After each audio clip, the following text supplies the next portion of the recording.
Hello students, once again welcome to accountancy class. I am R.H. Naik, lecturer in commerce, H. Benne Government PU College, Nellikeri, Kumta. In this session, I will explain you about the various accounting terms. Dear students, it is very essential to learn various terms of the particular subject. In different subjects, for example, science subjects like biology, chemistry, mathematics or physics, the terms related to that particular subject is to be studied by the student when he studies first time. In the same manner, accountancy you are studying for the first time, so that is why it is very important to learn the various terms which are used in practicing accounting. These terms are only for accounting purpose. These terms means for accounting purpose only, and whenever you practice accounting, whenever you learn accounting, these terms are very common in accounting. That is why it is very important to learn the various terms which are commonly used in accounting. ವಿದ್ಯಾರ್ಥಿಗಳೇ, ಇವತ್ತಿನ ತರಗತಿಗೆ ನಿಮ್ಮೆಲ್ಲರಿಗೂ ಸ್ವಾಗತ. ಮತ್ತೊಮ್ಮೆ ನಾನು R.H. Nayak, ಉಪನ್ಯಾಸಕರು, ಸರ್ಕಾರಿ ಪದವಿ ಪೂರ್ವ ಕಾಲೇಜು, ನೆಲ್ಲಿಕೇರಿ, ಕುಮಟಾ. ಇವತ್ತಿನ ತರಗತಿಯಲ್ಲಿ ನಾವು ಕೆಲವೊಂದು ಅಕೌಂಟಿಂಗ್ ಟರ್ಮ್ಸ್ಗಳ ಬಗ್ಗೆ, ಅಕೌಂಟಿಂಗ್ ಶಬ್ದಗಳ ಬಗ್ಗೆ ತಿಳಿದುಕೊಳ್ಳುವಂಥದ್ದು ಅತಿ ಮುಖ್ಯವಾಗಿರ್ತವೆ. ಯಾವುದೇ ಒಂದು ವಿಷಯ ನಾವು ಮೊದಲಿಗೆ ಕಲಿಯುವಾಗ ಆ ವಿಷಯಕ್ಕೆ ಸಂಬಂಧಪಟ್ಟಂಥ ಕೆಲವು ಟರ್ಮ್ಸ್ಗಳನ್ನು, ಶಬ್ದಗಳನ್ನು ಕಲಿಯುವಂಥದ್ದು ಅತಿ ಅವಶ್ಯಕ. ಅನೇಕ ನಾವು ವಿಜ್ಞಾನ ವಿಷಯಗಳನ್ನು ಕಲಿಯುವಾಗ ಅದು ಫಿಸಿಕ್ಸು, ಬಯಾಲಜಿ ಇರ್ಬೋದು, ಕೆಮಿಸ್ಟ್ರಿ ಇರ್ಬೋದು, ಮ್ಯಾಥಮೆಟಿಕ್ಸ್ ಇರ್ಬೋದು, ಈ ಎಲ್ಲ ವಿಷಯಗಳಲ್ಲಿ ಆಯಾಯ ವಿಷಯಕ್ಕೆ ಸಂಬಂಧಪಟ್ಟಂಥ ಕೆಲವು ವಿಶೇಷ ಶಬ್ದಗಳನ್ನು ನಾವು ಕಲಿತೇವೆ. In the same way, in the same manner, we need to understand, we need to study the various accounting terms, or it is also called as accounting terminology. ಇದನ್ನು ನಾವು ಅಕೌಂಟಿಂಗ್ ಟರ್ಮಿನಾಲಜಿ ಅಂತ ಹೇಳ್ತೇವೆ. ಸಾಮಾನ್ಯವಾಗಿ ಅಕೌಂಟ್ಸ್ಗಳನ್ನು ಮಾಡುವಂಥ ಎಲ್ಲ ಸಂದರ್ಭಗಳಲ್ಲಿಯೂ ಈ ಟರ್ಮ್ಸ್ಗಳು ಸಾಮಾನ್ಯವಾಗಿರ್ತವೆ, ಕಾಮನ್ ಆಗಿ ಬರುವಂಥ ಶಬ್ದಗಳು. ನಾವು ಅಕೌಂಟ್ಸನ್ನು starting from first PUC till your professional course, till your masters degree, you learn accounting. ನೀವು ಈ ಒಂದು ಪ್ರಥಮ PUC ತರಗತಿಯಿಂದ ಹಿಡಿದು ನೀವು ಮುಂದೆ ಪೋಸ್ಟ್ ಗ್ರ್ಯಾಜುಯೇಷನ್ವರೆಗೆ, ಪ್ರೊಫೆಷ್ನಲ್ ಕೋರ್ಸ್ವರೆಗೆ ಯಾವಾಗ ನೀವು ಅಕೌಂಟೆನ್ಸಿನ ಸ್ಟಡಿ ಮಾಡ್ತಿರೋ ಆ ಎಲ್ಲ ಸಂದರ್ಭಗಳಲ್ಲಿಯೂ ಸಹ ಈ ಅಕೌಂಟಿಂಗ್ಸ್ ಟರ್ಮಿನಾಲಜಿ ಏನಿದೆ ಇದು ಬಹಳ ಮುಖ್ಯವಾಗಿರ್ತವೆ ಮತ್ತು ಇದು ಅಕೌಂಟ್ಸ್ನಲ್ಲಿ ಪ್ರಾಕ್ಟೀಸ್ ಮಾಡುವಾಗ ನಾವು ಬಳಸುವಂಥದ್ದು. ಈ ಟರ್ಮ್ಸ್ಗಳನ್ನು I will dictate you, I will explain you one by one, and I have written on the board here the two terms, right? Entity. Entity is a commonly used term in accounting. Entity is the reality that has a definite individual existence. Something which is existed, something which is in existence. Definite existence, we call it as entity, right? Which is definitely existed, which is in reality. For example, all the business organization which you find around you are all entities which is really existed, which is really right in position, and we can identify those entities, we can trace those entities, we can see those entities, right? And here in accounting we actually mean it as a business entity. That means specifically identifiable business enterprise. So business entity means a specific business organization which is identifiable. For example, a super bazaar, for example Raghavendra Traders, for example Kamath Hotel. So this is a particular business entity, right, which is specifically identifiable. We can easily identify those business entities. ಇಲ್ಲಿ ಮುಖ್ಯವಾಗಿ ನಾವು ಒಂದು ಮುಖ್ಯವಾದಂಥ ಒಂದು accounting term ಅಥವಾ ಶಬ್ದ ಇಲ್ಲಿ ಬರುವಂಥದ್ದು ಎಂಟಿಟಿ ಹೇಳುವಂಥದ್ದು. ಎಂಟಿಟಿ ಅಂತಂದರೆ ಸಾಮಾನ್ಯವಾಗಿ ಒಂದು ಏನು ಹೇಳ್ತೇವೆ, reality that has definite individual existence, ಅಸ್ತಿತ್ವ. ಎಂಟಿಟಿ ಮೀನ್ಸ್ ಕನ್ನಡದಲ್ಲಿ ನಾವು ಹೇಳೋದಾದರೆ ಅಸ್ತಿತ್ವ ಅಂತ ಕರಿತೇವೆ. ಅದು ರಿಯಲ್ ನಿಜವಾಗಿಯೂ ಇರುವಂಥದ್ದು ಮತ್ತು ಅದಕ್ಕೆ ಒಂದು ವೈಯಕ್ತಿಕವಾದಂಥ ಅಸ್ತಿತ್ವ ಹೊಂದಿರುತ್ತದೆ. ವೈಯಕ್ತಿಕವಾದಂಥ ಅಸ್ತಿತ್ವ ಅಂದರೆ ಅದನ್ನು ನಾವು ನೋಡ್ಬೋದು, ಅದನ್ನು ಟಚ್ ಮಾಡ್ಬೋದು, ಅದನ್ನು ಫೀಲ್ ಮಾಡ್ಬೋದು. ಒಂದು ಎಕ್ಸಿಸ್ಟೆನ್ಸನ್ನು ಹೊಂದಿರುವಂಥದ್ದು, ಒಂದು ಅಸ್ತಿತ್ವವನ್ನು ಹೊಂದಿರೋದಕ್ಕೆ ನಾವು ಎಂಟಿಟಿ. ಆದರೆ ಅಕೌಂಟಿಂಗ್ ಟರ್ಮಿನಾಲಜಿಯಲ್ಲಿ ಮುಖ್ಯವಾಗಿ ಇಲ್ಲಿ ಬಿಸ್ನೆಸ್ ಎಂಟಿಟಿ ಬಗ್ಗೆ ನಾವು ಮಾತಾಡ್ತೇವೆ. It is business entity, specifically identifiable business enterprise. ಒಂದು ನಿರ್ದಿಷ್ಟವಾಗಿ ಗುರುತಿಸುವಂತಹ ಅಸ್ತಿತ್ವದಲ್ಲಿರುವಂಥ ವ್ಯಾವಹಾರಿಕ ಸಂಘಟನೆ, ರೈಟ್? ಬಿಸ್ನೆಸ್ ಎಂಟರ್ಪ್ರೈಸ್, ವ್ಯವಹಾರ ಸಂಸ್ಥೆ, ವ್ಯಾವಹಾರಿಕ ಸಂಸ್ಥೆನ ನಾವು ಬಿಸ್ನೆಸ್ ಎಂಟರ್ಪ್ರೈಸ್ ಅಂತ ಕರಿತೇವೆ. It is identifiable. ಒಂದು ವ್ಯಾವಹಾರಿಕ ಸಂಸ್ಥೆ ಅಸ್ತಿತ್ವದಲ್ಲಿ ಇದೆ ಅಂತಂದರೆ ನಾವು ಅದನ್ನು ಐಡೆಂಟಿಫೈ ಮಾಡಲಿಕ್ಕೆ ಸಾಧ್ಯ. ನಿಮ್ಮ ಸುತ್ತಮುತ್ತಲು ಇರುವಂಥ ಅನೇಕ ವ್ಯಾವಹಾರಿಕ ಸಂಸ್ಥೆಗಳನ್ನು ನೀವು ನೋಡ್ತೀರಿ, right?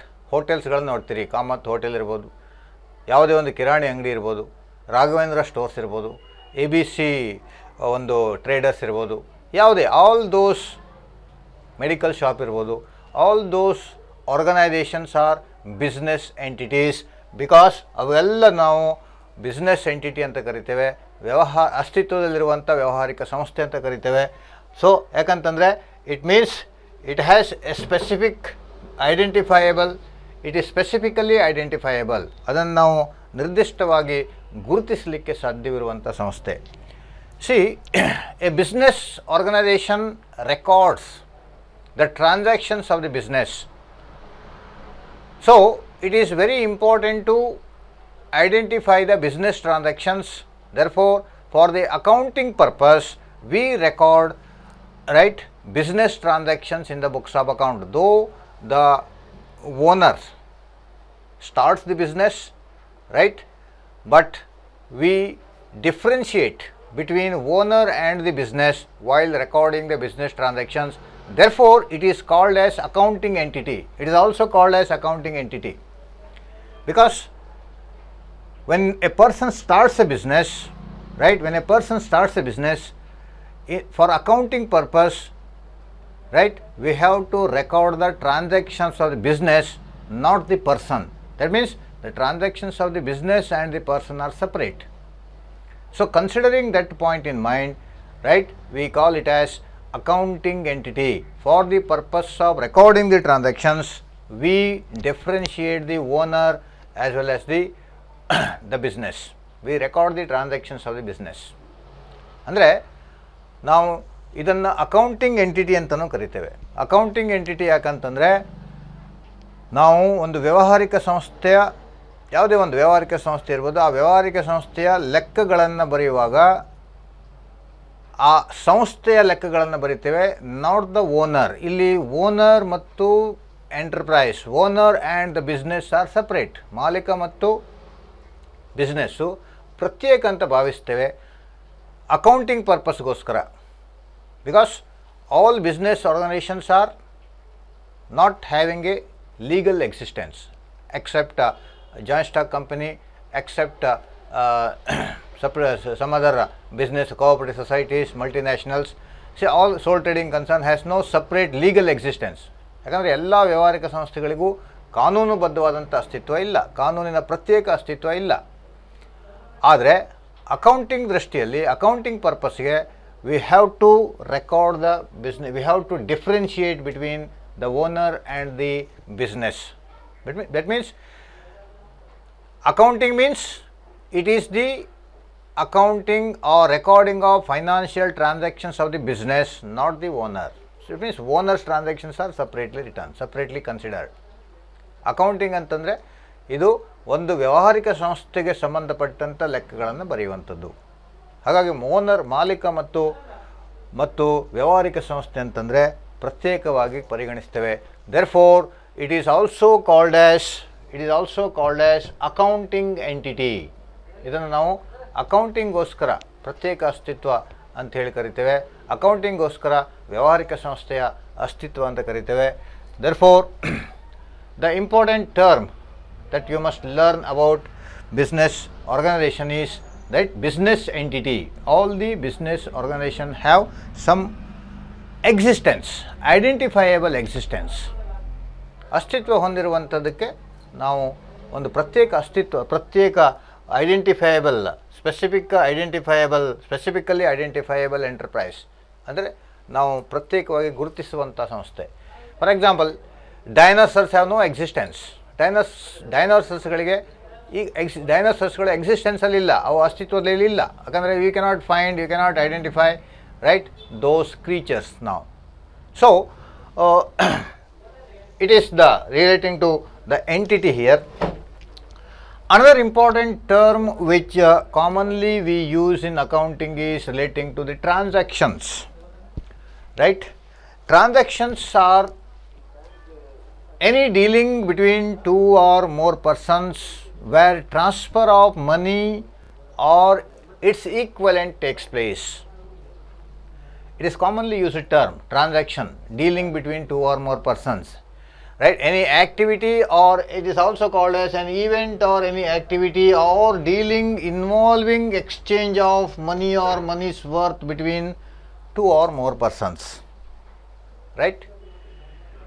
So any transaction, any event, any activity which takes place between two or more persons, right, and that activity should be exchange of money or money's worth is called as a transaction. It is a dealing between two or more persons where transfer of money or money's worth takes place. Transaction ನಾವು ಇನ್ನೊಂದು ಮುಖ್ಯವಾದಂಥ ಶಬ್ದ common ಆಗಿ ಅಕೌಂಟ್ಸ್ನಲ್ಲಿ ಉಪಯೋಗಿಸುವಂಥದ್ದು ಟ್ರಾನ್ಸಾಕ್ಷನ್ಸ್ಗಳು ಅಂತ. ಟ್ರಾನ್ಸಾಕ್ಷನ್ಸ್ಗಳಂತಂದರೆ ಇದು ವ್ಯವಹಾರ. Transactions ಅಂತಂದರೆ ವ್ಯವಹಾರ ಚಟುವಟಿಕೆ. ಅಂದರೆ ಇಲ್ಲಿ ಯಾವುದೇ ಎರಡು ವ್ಯಕ್ತಿಗಳ ಮಧ್ಯೆ, ಎರಡು ಅಥವಾ ಎರಡಕ್ಕಿಂತ ಹೆಚ್ಚು ವ್ಯಕ್ತಿಗಳ ಮಧ್ಯೆ ಹಣದ ಅಥವಾ ಹಣಕ್ಕೆ ಸಮಾನವಾದಂಥ ರೈಟ್ ಟ್ರಾನ್ಸಾಕ್ಷನ್ಸ್ಗಳು ನಡೆದರೆ, any dealing involving money or exchange of money or money's worth, ಅಲ್ಲಿ ಹಣದ ವಿನಿಮಯ ಅಥವಾ ಹಣಕ್ಕೆ ಸಮಾನವಾದಂಥ ವಸ್ತುಗಳ ವಿನಿಮಯ ನಡೆದರೆ ಅದನ್ನು ನಾವು transaction. It is specially monetary transaction. When there is a exchange of money or money's worth takes place, we call it as a monetary transaction. So transaction, specifically transaction generally means monetary transaction, where a dealing between two or more persons takes place, where there must be exchange of money or money's worth. For example, Mr. X sold goods rupees 10,000 to Mr. Y, right? And X transfers the goods rupees 10,000 and Y pays rupees 10,000 to Mr. X. So it is a transaction where the exchange of 10,000 rupees worth goods are transferred, isn't it? And if Mr. Y will not pay the amount immediately, it is also called as transaction because Mr. X transferred 10,000 rupees worth of goods to Mr. Y. ಇಲ್ಲಿ ಎರಡು ವ್ಯಕ್ತಿಗಳ ಮಧ್ಯೆ ನಡೆಯುವಂಥ ಹಣಕಾಸಿನ ಅಥವಾ ಹಣಕ್ಕೆ ಸಮಾನವಾದಂಥ ಮೌಲ್ಯಗಳ exchange ಅಥವಾ ವರ್ಗಾವಣೆ ನಡೆದರೆ ಅದನ್ನು ನಾವು ಏನು ಹೇಳ್ತೇವೆ, ಟ್ರಾನ್ಸಾಕ್ಷನ್ ಅಂತ ಕರಿತೇವೆ. ಯಾವುದೇ any event, activity, dealing involving right exchange of money or money's worth between two or more persons, ಎರಡು ಅಥವಾ ಎರಡಕ್ಕಿಂತ ಹೆಚ್ಚು ವ್ಯಕ್ತಿಗಳ ಮಧ್ಯೆ ಹಣ ಅಥವಾ ಹಣಕ್ಕೆ ಸಮಾನವಾದಂಥ ವಸ್ತುಗಳ ವಿನಿಮಯ ನಡೆದರೆ ಅದನ್ನು ನಾವು ಟ್ರಾನ್ಸಾಕ್ಷನ್ ಅಂತ ಕರಿತೇವೆ. It is called as monetary transaction. ಮುಖ್ಯವಾಗಿ ಇದನ್ನು ಹಣಕಾಸಿನ ವ್ಯವಹಾರ ಅಂತ ಕರಿತೇವೆ. Because there is a exchange of money or money's worth takes place. ಉದಾಹರಣೆಗೆ ಎಕ್ಸ್ ಹೇಳುವಂಥ ವ್ಯಕ್ತಿ 10,000 ರೂಪಾಯಿ ವಸ್ತುಗಳ 10,000 ರೂಪಾಯಿನ ವಸ್ತುಗಳನ್ನು ವೈ ಅಂತ ಹೇಳುವಂಥ ವ್ಯಕ್ತಿಗೆ ಮಾರಾಟ ಮಾಡ್ತಾನೆ. ಇಲ್ಲಿ ಎಕ್ಸು 10,000 ರೂಪಾಯಿನ ಮೌಲ್ಯದ ವಸ್ತುಗಳನ್ನು ವಾಯನಿಗೆ ಕೊಡ್ತಾನೆ, ವೈ 10,000 ರೂಪಾಯಿಯನ್ನು ಎಕ್ಸ್ಗೆ ಕೊಡ್ತಾನೆ. It is a transaction right where money transferred, goods also exchanged. ಇಲ್ಲಿ ಹಣವೂ ವರ್ಗಾವಣೆ ಆಯಿತು ಮತ್ತು ವಸ್ತುಗಳು ಸಹ ವರ್ಗಾವಣೆ ಆಯಿತು. ಅದೇ ಎಕ್ಸು 10,000 ರೂಪಾಯಿನ ವಸ್ತುಗಳನ್ನು ವಾಯಿನಿಗೆ ವರ್ಗಾವಣೆ ಮಾಡ್ತಾನೆ. ವಾಯಿ 10,000 ರೂಪಾಯಿನ ತಕ್ಷಣವಾಗಿ ಕೊಡೋದಿಲ್ಲ, ನಂತರದ ದಿವಸಗಳಲ್ಲಿ ಕೊಡ್ತಾನೆ. ಅದು ಸಹ ಆ ಟ್ರಾನ್ಸಾಕ್ಷನ್ ಅಂತಲೇ ಕರೆಯಲ್ಪಡ್ತವೆ. Because there is a transfer of right moneys worth ₹10,000. ಅಲ್ಲಿ 10,000 ರೂಪಾಯಿನ ವಸ್ತುಗಳ ವರ್ಗಾವಣೆ ವಾಯಿನಿಗೆ ಆಗಿರ್ತವೆ. Right. Now this can be classified as a cash transaction and a credit transaction.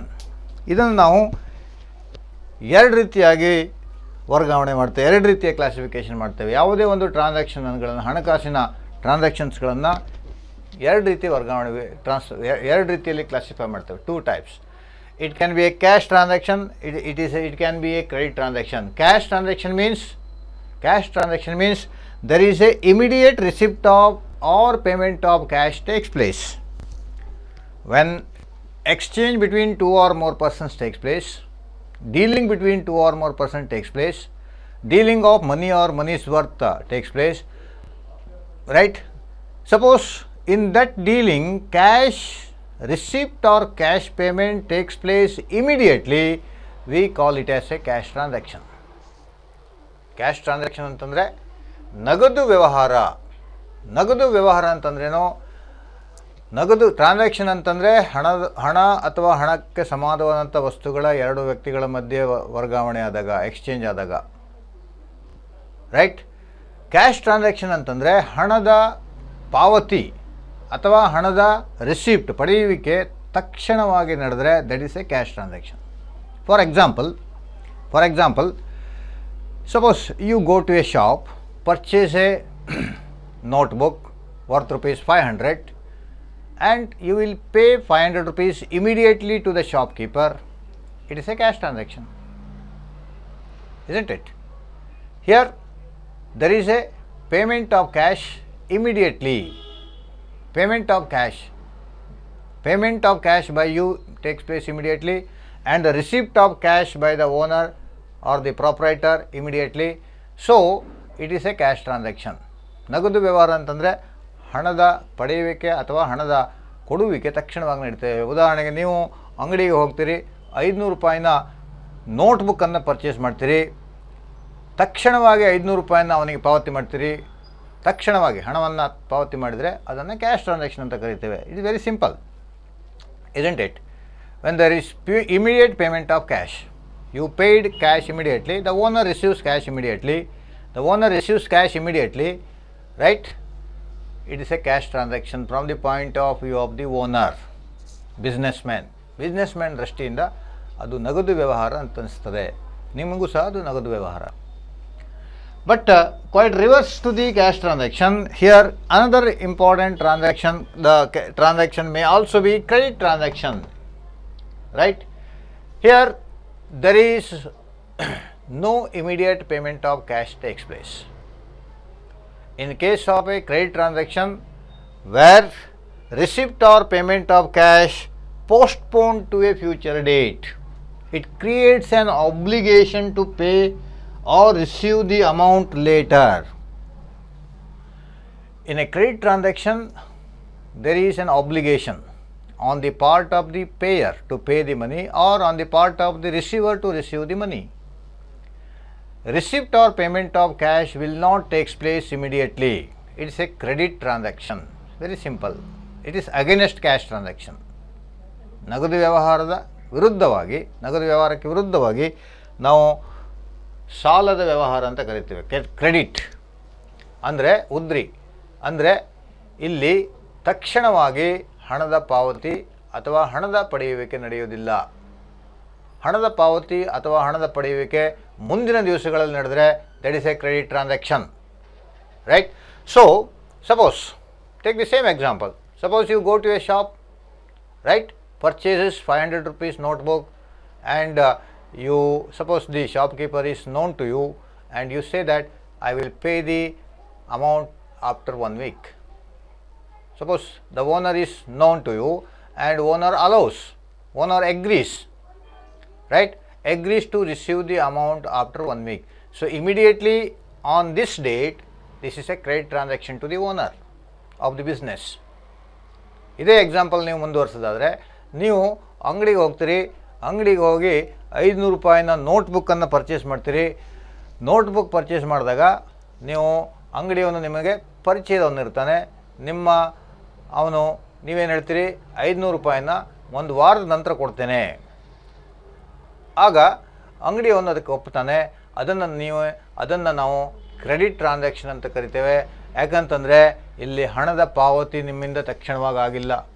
Owner also has not received the money immediately. Owner ಸಹ, ಮಾಲೀಕನು ಸಹ ಹಣವನ್ನು ತಕ್ಷಣವಾಗಿ ಪಡೀಲಿಲ್ಲ. So it is a credit transaction. So it creates an obligation to pay or receive the amount. ಇದು ಒಂದು ಜವಾಬ್ದಾರಿಯನ್ನು ಹುಟ್ಟಿಹಾಕ್ತದೆ. Credit transaction creates an obligation. So it is an obligation on the part of you. Suppose you have to pay 500 rupees to him, to the owner. You have the responsibility of payment of 500 rupees to the owner. ಇದು ಒಂದು ಜವಾಬ್ದಾರಿಯನ್ನು ಹುಟ್ಟಾಕ್ತದೆ. ಹೇಗಂತಂದರೆ ನಿಮಗೆ ಒಂದು ಜವಾಬ್ದಾರಿ ಬರ್ತದಲ್ಲಿ. Credit ಟ್ರಾನ್ಸಾಕ್ಷನ್ಸ್ಗಳಿದ್ದಾಗ ಅಲ್ಲಿ ಜವಾಬ್ದಾರಿಗಳು ಉಂಟಾಗ್ತವೆ. ಅಂದರೆ 500 ಹಣವನ್ನು ಪಾವತಿ ಮಾಡುವಂಥ ಜವಾಬ್ದಾರಿ, obligation to pay or receive the amount later. ನೀವು ಶಾಪ್ಕೀಪರ್ಗೆ 500 ರೂಪೀಸನ್ನು ಪಾವತಿ ಮಾಡುವಂಥ ಜವಾಬ್ದಾರಿ. So credit transaction creates an obligation. So these two types of transaction generally takes place in business. The business transactions may be a credit transaction. Business transactions may also be cash transaction. It is a mixture of both.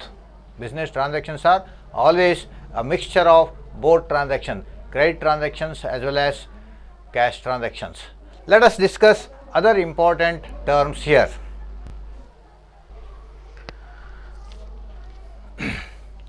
Other terms commonly used at the time of practicing accounting, writing accounting, is what is called as assets.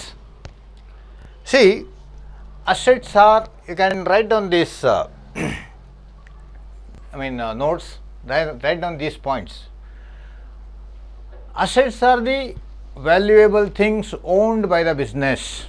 Assets are the resources, economic resources of an enterprise which are usefully expressed in monetary terms. Assets are the properties owned by the business. The properties of the business are properties used by the business for the purpose of generating economic benefits in future. The assets, the enterprise, the business organization invests money on various assets for the purpose of generating economic benefits in future. For example, when a person starts the business, he purchases various assets for the purpose of earning revenue, for the purpose of earning money, for the purpose of earning economic benefit in future. So these are the valuable things, these are the economic resources, which an enterprise uses, and it is expressed in monetary terms. ಇನ್ನೊಂದು ಮುಖ್ಯವಾದಂಥ ಶಬ್ದ ನಾವು ಸಾಮಾನ್ಯವಾಗಿ ಅಕೌಂಟ್ಸ್ನಲ್ಲಿ ಉಪಯೋಗಿಸುವಂಥದ್ದು ಅಸೆಟ್ಸ್ಗಳು. ಅಸೆಟ್ಸ್ಗಳು ಅಂತಂದರೆ ಸಾಮಾನ್ಯವಾಗಿ ಆಸ್ತಿಗಳು ಅಂತ ಕರಿತೇವೆ ನಾವು. ಇಲ್ಲಿ ಆಸ್ತಿಗಳು ಅಂತಂದರೆ ಒಂದು ವ್ಯಾವಹಾರಿಕ ಸಂಸ್ಥೆ ಹೊಂದಿರುವಂಥ ಆಸ್ತಿಗಳ ಮೌಲ್ಯ. ಒಂದು ವ್ಯಾವಹಾರಿಕ ಸಂಸ್ಥೆ ತಾನು ಹೊಂದಿರುವಂಥ ಆಸ್ತಿಗಳನ್ನು, ಎಕಾನಮಿಕ್ ರಿಸೋರ್ಸಸ್ಗಳನ್ನು, ಆರ್ಥಿಕ ಸಂಪನ್ಮೂಲಗಳೇನಿದ್ದಾವೆ, they are called as assets, they are called as properties of the business. ಅಂದರೆ ಈ ಸಂಪನ್ಮೂಲಗಳನ್ನು ಒಂದು ವ್ಯಾವಹಾರಿಕ ಸಂಸ್ಥೆ ಮುಂದಿನ ಎಕಾನಮಿಕ್ ಬೆನಿಫಿಟ್ಗೋಸ್ಕರ, ಅಂದರೆ ಹಣಕಾಸಿನ ಚಟುವಟಿಕೆಗೋಸ್ಕರ, ರೆವೆನ್ಯೂ ಅರ್ನಿಂಗ್ ಪರ್ಪಸ್ಗೋಸ್ಕರ, for the purpose of earning revenue in future. ಅಂದರೆ ಮುಂದೆ ಹಲವಾರು ವರ್ಷಗಳಲ್ಲಿ ಅದು ಏನು ರೆವೆನ್ಯೂನ ಜನ್ರೇಟ್ ಮಾಡಬೇಕು, ಯಾವ ಉದ್ದೇಶ ಇಟ್ಟುಕೊಂಡು ಅದು ಪ್ರಾರಂಭ ಮಾಡಿದೆಯೋ ಆ ಉದ್ದೇಶಕ್ಕಾಗಿ ಅದು ಏನು ರೆವೆನ್ಯೂ ಜನ್ರೇಟ್ ಮಾಡಬೇಕು ಅದನ್ನು ನಾವು ಆಸ್ತಿಗಳು ಅಂತ ಕರಿತೇವೆ. ಒಂದು ವ್ಯಾವಹಾರಿಕ ಸಂಸ್ಥೆ ಪ್ರಾರಂಭ ಆದ ಕೂಡಲೇ ಅದು ಅನೇಕ ಆಸ್ತಿಗಳನ್ನು ಖರೀದಿ ಮಾಡ್ತದೆ. ಉದಾಹರಣೆಗೆ ಬಿಲ್ಡಿಂಗು, ಲ್ಯಾಂಡು, ಮಷಿನರಿ, ಅನೇಕ ಆಸ್ತಿಗಳನ್ನು ಖರೀದಿ ಮಾಡ್ತದೆ. ಈ ಆಸ್ತಿಗಳನ್ನು ಯಾಕೆ ಖರೀದಿ ಮಾಡ್ತದೆ ಅಂತಂದರೆ it has to do business in future and it has to earn revenue in future. ಹಾಗಾಗಿ all those economic resources owned by the business, ಅಂದರೆ ಆ ಎಲ್ಲ ಆರ್ಥಿಕ ಸಂಪನ್ಮೂಲಗಳು, it is the valuable things owned by the business, it is the valuable properties owned by the business. ಇದು ಒಂದು ಸಂಸ್ಥೆ ಹೊಂದಿರತಕ್ಕಂಥ ಅನೇಕ ಮೌಲ್ಯಯುತ ಎಕಾನಮಿಕ್ ರಿಸೋರ್ಸಸ್ಗಳು, ಅದು ಹೊಂದಿರುವಂಥ ಎಕಾನಮಿಕ್ ರಿಸೋರ್ಸ್ಗಳನ್ನು ನಾವು ಅಸೆಟ್ಸ್ಗಳು ಅಂತ ಕರಿತೇವೆ. It can be two types here. The assets can be fixed assets and the assets can be current assets. Right? The assets owned by the business can be fixed. Fixed does not mean that it is immovable. Fixed does not mean that it is immovable. So, fixed means it is used for long period in the business. It is held for long time basis, used for the normal operations. It is held for long time. It is used for longer period in the business for the purpose of normal operations. Normal operations in the sense for the purpose of revenue generation. Any asset which is used by the business, right, for revenue generation purpose, for the normal operations of the business, is called as a fixed asset. More than 1 year, any asset which is used for more than 1 year is called as, right, fixed assets. ಸ್ಥಿರ ಆಸ್ತಿಗಳು, ಸ್ಥಿರ ಆಸ್ತಿಗಳು ಅಂತಂದರೆ ಒಂದು ಕಡೆ ಸ್ಥಿರವಾಗಿರುವಂಥದ್ದಲ್ಲ. ಸಾಮಾನ್ಯವಾಗಿ ಸ್ಥಿರ ಆಸ್ತಿಗಳು ಅಂತಂದರೆ ಒಂದು ವ್ಯಾವಹಾರಿಕ ಸಂಸ್ಥೆ ದೀರ್ಘ ಅವಧಿಯವರೆಗೆ ಉಪಯೋಗಿಸುವಂಥ ಆಸ್ತಿಗಳನ್ನು ಸ್ಥಿರ ಆಸ್ತಿಗಳು ಅಂತ ಕರಿತೇವೆ ನಾವು. ದೀರ್ಘ ಅವಧಿ ಅಂತಂದರೆ here held for long term basis, long term basis for normal operations of the business. ಅಂದರೆ ತನ್ನ ಏನು ನಾರ್ಮಲ್ ಬಿಸ್ನೆಸ್ ಆ್ಯಕ್ಟಿವಿಟೀಸ್ ಏನಿದೆ ಆ ನಾರ್ಮಲ್ ಆ್ಯಕ್ಟಿವಿಟೀಸ್ಗೋಸ್ಕರ, ನಾರ್ಮಲ್ ಬಿಸ್ನೆಸ್ ಆಪರೇಷನ್ಸ್ಗೋಸ್ಕರ, ಸಾಮಾನ್ಯ ವ್ಯವಹಾರ ಅದರದ್ದು ಏನಿದೆ ರೆವೆನ್ಯೂ ಜನರೇಷನ್, ಆ ರೆವೆನ್ಯೂ ಜನರೇಷನ್ ಉದ್ದೇಶಕ್ಕೆ ಏನು ಅದನ್ನು ಬಳಸ್ತದೆ, those assets are called as fixed assets. A business uses land, a business uses building, a business uses machinery, furniture, all these assets are used for, right, revenue generation to earn revenue in future, and these assets are used for more than 1 year. ಒಂದು ವ್ಯಾವಹಾರಿಕ ಸಂಸ್ಥೆ ಅನೇಕ ಸ್ಥಿರ ಆಸ್ತಿಗಳನ್ನು ಹೊಂದಿರ್ತವೆ. Land, building, machinery, ಯಂತ್ರಗಳು, ಅಥವಾ ಫರ್ನಿಚರ್ಗಳು, ಪೀಠೋಪಕರಣಗಳು, ಇವೆಲ್ಲ ಒಂದು ವ್ಯಾವಹಾರಿಕ ಸಂಸ್ಥೆ, ಕಂಪ್ಯೂಟರ್ಗಳಿರ್ಬೋದು, ಎಕ್ವಿಪ್ಮೆಂಟ್ಸ್ಗಳಿರ್ಬೋದು, ಏನೇನೋ ಪ್ಲ್ಯಾಂಟ್ ಇರ್ಬೋದು, ಇವನ್ನೆಲ್ಲ ಒಂದು ವ್ಯಾವಹಾರಿಕ ಸಂಸ್ಥೆ ರೆವೆನ್ಯೂ ಜನರೇಷನ್ ಅಥವಾ ನಾರ್ಮಲ್ ಆಪರೇಷನ್ಸ್ಗೋಸ್ಕರ ಏನು ಬಳಸ್ತವೆ ಅದನ್ನು ನಾವು ಸ್ಥಿರ ಆಸ್ತಿ. It is used for more than 1 year. Land is used for more than 1 year. It may be used for 100 of years. Building may be used for more than 20-50 years. Machinery is used for more than 20 years. Furniture used for more than 1 year. Any asset which is used for more than 1 year is called as fixed asset. ಅಂದರೆ ಸ್ಥಿರ ಆಸ್ತಿಗಳು ಒಂದು ಸಂಸ್ಥೆಯಲ್ಲಿ ದೀರ್ಘಾವಧಿಯವರೆಗೆ ಒಂದಕ್ಕಿಂತ ಹೆಚ್ಚಿನ ವರ್ಷದವರೆಗೆ ಉಪಯೋಗಿಸಿದರೆ, ನೀವು ಬಿಲ್ಡಿಂಗ್ ಇರ್ಬೋದು, ಲ್ಯಾಂಡ್ ಇರ್ಬೋದು, ಫರ್ನಿಚರ್ ಇರ್ಬೋದು, ಮಷಿನರಿ ಇರ್ಬೋದು. Similarly another asset is which is classified as current assets of the business. Current assets. Now current assets are the assets which are, right, short term basis, which are used for short term basis. It is not used for longer period of time in the business. It is used only for a short period. It is used for less than 1 year or within 1 year.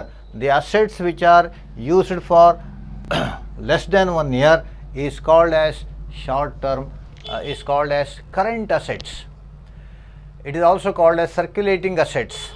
Circulating, it circulates, right, within 1 year. Therefore the assets which are used for less than 1 year can be debtors, right, can be stock of goods, can be cash or bank balance, all this. ಅಂದರೆ ಒಂದು ಸಂಸ್ಥೆ ತನ್ನ ದೈನಂದಿನ ವ್ಯವಹಾರ ಚಟುವಟಿಕೆಗಳಲ್ಲಿ 1 ವರ್ಷದ ಅವಧಿಗೆ ಉಪಯೋಗಿಸುವಂಥ ಆಸ್ತಿಗಳು. ಈ ಈ ಎಲ್ಲ ಟರ್ಮ್ಗಳನ್ನು ನೀವು ಪುನಃ ಮುಂದೆ ಕಲಿತೀರಿ, ಡೆಟಾರ್ಸು, ಸ್ಟಾಕು ಇವೆಲ್ಲ ಕಲಿತೀರಿ. But here for the time being the assets used for right short term basis. ಅಸೆಟ್ಸನ್ನು ಒಂದು ಶಾರ್ಟ್ ಟರ್ಮ್ ಬೇಸಿಸ್ಗೆ ಅಲ್ಪಾವಧಿ ಅಂತಂದರೆ ಇಲ್ಲಿ ವಿತಿನ್ 1 ಇಯರ್ ಒನ್ ಇಯರ್ ಅವಧಿಯ ಒಳಗಡೆ ಉಪಯೋಗಿಸುವಂಥ ಆಸ್ತಿಗಳನ್ನು ಚರ ಆಸ್ತಿಗಳು. ಫಿಕ್ಸ್ಡ್ ಅಂತಂದರೆ ಸ್ಥಿರ, ಕರೆಂಟ್ ಅಂತಂದರೆ ಚರ ಆಸ್ತಿಗಳು. ಇದು ಸಾಮಾನ್ಯವಾಗಿ ಯಾವ್ಯಾವುದನ್ನು ಒಳಗೊಂಡಿರ್ತವೆ. For example, when a business starts he has to purchase the goods or stock of goods, the goods at the end of the year, the goods lying at the end of the year, right? Stock is a current asset. Debtors means the amount receivable by the business from the customers, right? Amount receivable. ಒಂದು ವ್ಯಾವಹಾರಿಕ ಸಂಸ್ಥೆ ತನ್ನ ವಸ್ತುಗಳ ಸರಕುಗಳ ಮಾರಾಟ ಮಾಡಿದಾಗ ಏನು ಮೂರನೇ ವ್ಯಕ್ತಿಗಳಿಂದ ಬೇರೆಯವರಿಂದ ಪಡೆಯಬಹುದಾದಂಥ ಹಣವನ್ನು ಡೆಟಾರ್ಸ್ ಅಂತ ಕರಿತೇವೆ. Total amount that we will discuss later. That amount is called as debtors and it is a current asset. Cash or bank balance held at the end of the year is also a current assets. ಹಣ, ನಗದು ಅಥವಾ ಬ್ಯಾಂಕಲ್ಲಿರುವಂಥ ಹಣ ಇವೆಲ್ಲ ಸಾಮಾನ್ಯವಾಗಿ ಒಂದು ವ್ಯಾವಹಾರಿಕ ಸಂಸ್ಥೆ ಒಂದು ನಿರ್ದಿಷ್ಟ 1 ವರ್ಷದ ಅವಧಿಗೆ ಉಪಯೋಗಿಸುವಂಥ ಆಸ್ತಿಗಳು. So current assets are used for generally the day to day operations of the business. Current assets are for regular activities, everyday activities of the business, right? And current assets are financed by current liabilities. Fixed assets are financed by long term liabilities. ಹಾಗಾಗಿ current ಅಸೆಟ್ಸ್ಗಳಂತಂದರೆ ಸಾಮಾನ್ಯವಾಗಿ 1 ವರ್ಷದ ಅವಧಿಗೆ ಉಪಯೋಗಿಸುವಂಥ ಆಸ್ತಿಗಳು. ಹಾಗಾಗಿ current ಅಸೆಟ್ಸ್ಗಳನ್ನು current ಲಯಬಿಲಿಟಿಗಳಿಂದನೇ finance ಮಾಡಲಾಗಿರುತ್ತೆ.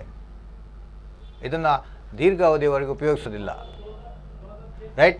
That you will learn later what are those assets and how it operates in the business. Similarly, another important term which we generally use in financial accounting is the liabilities, assets and liabilities.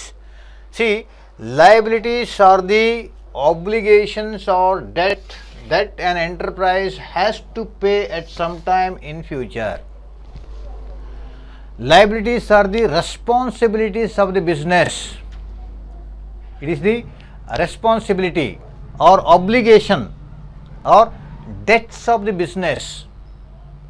The amount which the business owes to others, the amount which the business payable to others, that an enterprise has to pay in future after some time.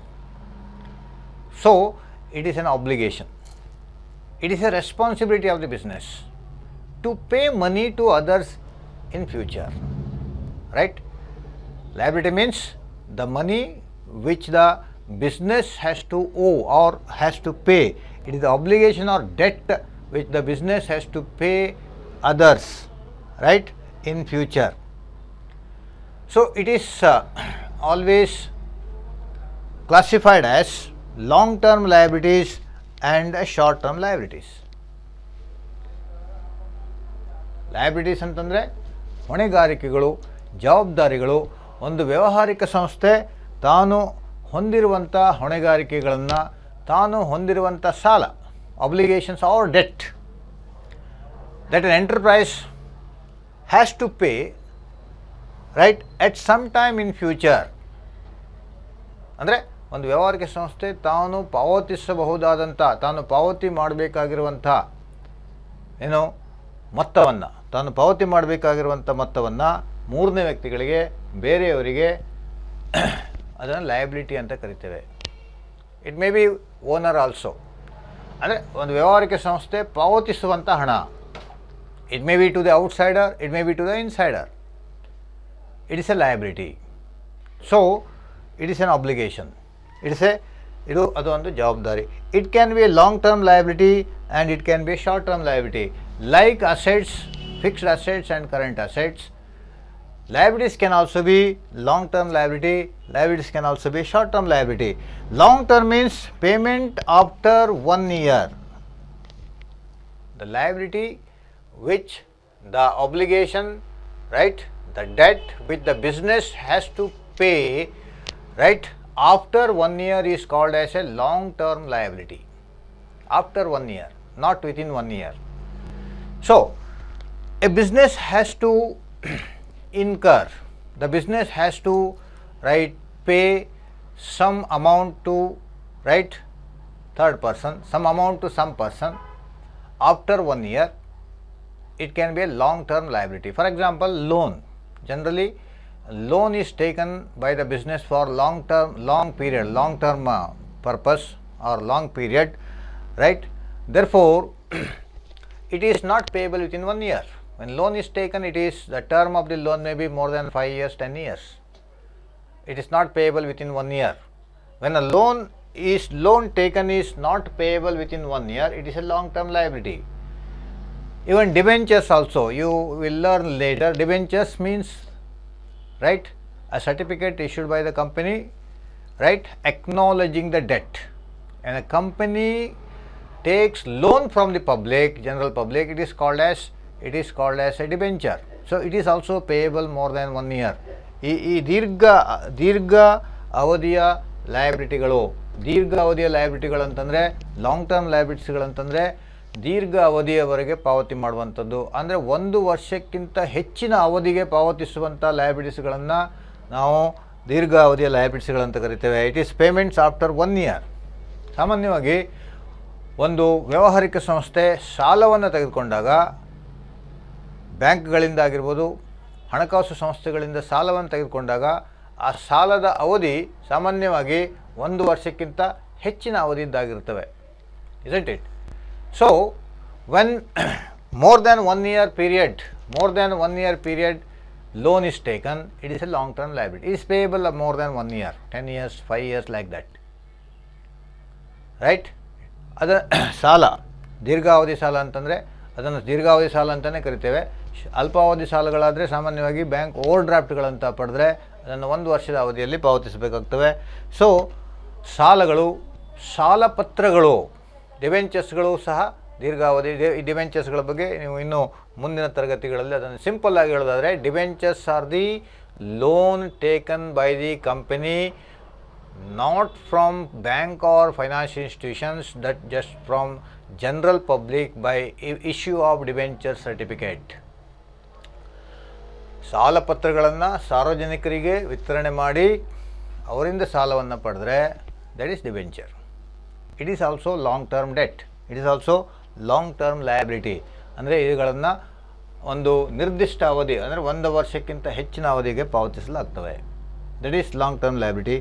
Similarly, short term liability, obligation that are payable within 1 year period. The responsibility of the business, the liability of the business which are payable within 1 year. The liability which is payable within 1 year is called as, right, short term liability. Within 1 year period, it is from the current assets, or the current liabilities are financed, current assets are financed by current liabilities. For example, bank overdraft is taken, right, for 1 year period, generally 1 year period. Bank overdraft, it is a short term loan taken by the business from the banks.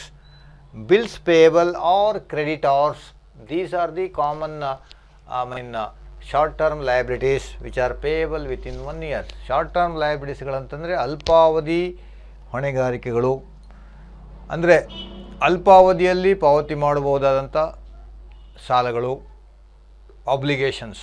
1 ವರ್ಷದ ಒಳಗಡೆ ಪಾವತಿಸುವಂಥ, 1 ವರ್ಷದ ಒಳಗಡೆ ಪಾವತಿ ಮಾಡಬಹುದಾದಂಥ ಲಯಬಿಲಿಟೀಸ್ಗಳನ್ನು ಸಾಮಾನ್ಯವಾಗಿ ನಾವು ಅಲ್ಪಾವಧಿ ಲಯಬಿಲಿಟೀಸ್ಗಳಂತ ಕರಿತೇವೆ. ಅಂದರೆ ಒಂದು ವ್ಯಾವಹಾರಿಕ ಸಂಸ್ಥೆ 1 ವರ್ಷದ ಒಳಗಡೆ ಅವುಗಳನ್ನು ಪಾವತಿ ಮಾಡ್ತದೆ. ಇದರಲ್ಲಿ ಮುಖ್ಯವಾಗಿ ಬ್ಯಾಂಕ್ ಓವರ್ ಡ್ರಾಫ್ಟ್ಗಳಂದರೆ ಸಿಂಪಲ್ ಆಗಿ ಹೇಳೋದಾದರೆ, it is a short term loan taken from the bank. ಮೀರೆಳೆತ ಅಂದರೆ ಬ್ಯಾಂಕ್ಗಳು ಕರೆಂಟ್ ಅಕೌಂಟ್ ಹೋಲ್ಡರ್ಗಳಿಗೆ, bank gives a facility to the current account holder that he can draw, right, from his current account up to a certain limit, even though the balance in his current account is less. ಒಂದು ಲಿಮಿಟ್ವರೆಗೆ ಬ್ಯಾಂಕ್ಗಳು ಏನು ಮಾಡ್ತವೆ, ಅವನಿಗೆ ಸಾಲವನ್ನು ತೆಗೆದುಕೊಳ್ಳಿಕ್ಕೆ ಅವಕಾಶವನ್ನು ನೀಡ್ತವೆ current account ಹೋಲ್ಡರ್ಗಳಿಗೆ. So ಈ just simply you can remember here, it is a short term loan taken from the bank. It is payable within 1 year, bank overdraft. Bills payable, it is again ಹುಂಡಿಗಳು ಅಂತ ಏನು ಕರಿತೀವಿ, ಹುಂಡಿಗಳ ಮೂಲಕ ಪಾವತಿಸುವಂಥ ಹಣ ಆಗಿರ್ಬೋದು, that is 1 year period. Creditors ಸಹ, creditor means the amount which the business owes to others from the sale of goods and services. ಕ್ರೆಡಿಟಾರ್ಸ್ಗಳು ಅಂತಂದರೆ ಸಾಮಾನ್ಯವಾಗಿ ಒಂದು ವ್ಯಾವಹಾರಿಕ ಸಂಸ್ಥೆ ತಾನು ಮೂರನೆಯವರಿಂದ ಖರೀದಿಸಿದಂಥ ವಸ್ತುಗಳಿಗೆ, ರೈಟ್, ಪಾವತಿ ಮಾಡಬೇಕಾಗಿರುವಂಥ ಹಣವನ್ನು ಕ್ರೆಡಿಟಾರ್ಸ್ಗಳು ಅಂತ ಕರಿತೇವೆ.